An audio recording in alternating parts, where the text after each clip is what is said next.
Presiden Joko Widodo menerima laporan dari Menteri Luar Negeri Retno Marsudi terkait persiapan penyelenggaraan konferensi tingkat tinggi, KTT, G20 di Istana Merdeka, Jakarta, pada Senin, tanggal 31 Oktober tahun 2022. Dalam keterangannya usai pertemuan, Retno menyampaikan bahwa secara keseluruhan persiapan penyelenggaraan KTT G20 yang akan digelar di Bali pada 15–16 November tahun 2022 mendatang sudah berjalan dengan baik.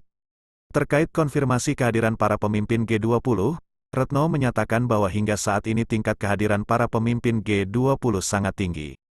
Terkini, Retno menyebutkan bahwa Perdana Menteri, PM, Inggris Rishi Sunak, PM Italia Giorgia Meloni sudah menyampaikan konfirmasi terkait kehadirannya di KTT G20. Meski demikian, Retno juga menyebut bahwa beberapa pemimpin negara masih menunggu konfirmasi kehadiran karena situasi khusus.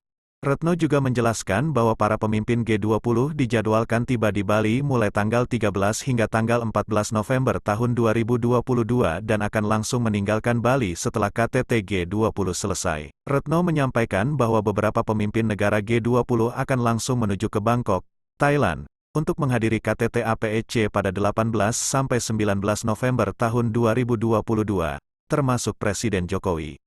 Selain KTT G20 dan KTT APEC, Retno menyebut bahwa Presiden Jokowi akan terlebih dahulu menghadiri KTT ASEAN yang akan diselenggarakan di Phnom Penh, Kamboja, pada 10–13 November tahun 2022. Presiden Jokowi dijadwalkan akan tiba di Bali pada tanggal 14 November tahun 2022 untuk melaksanakan sejumlah pertemuan bilateral sebelum memulai secara resmi KTT G20 pada tanggal 15–16 November tahun 2022. Retno pun memastikan bahwa pertemuan dengan Presiden Jokowi masih akan terus digelar dalam waktu dekat untuk memastikan segala persiapan terkait penyelenggaraan KTT G20 di Indonesia berjalan dengan baik. Banyaknya pertemuan ini kita sikapi dengan sangat baik karena ini menunjukkan antusiasme dan harapan terhadap G20 ternyata masih sangat tinggi. Jadi keinginan negara untuk melakukan engagement satu sama lain juga masih sangat tinggi dan itu sekali lagi kita patut syukuri. Sebagaimana teman-teman ketahui bahwa KTT G20 ini akan dilakukan in between penyelenggaraan KTT ASEAN yang akan diselenggarakan di Phnom Penh tanggal 10–13 November.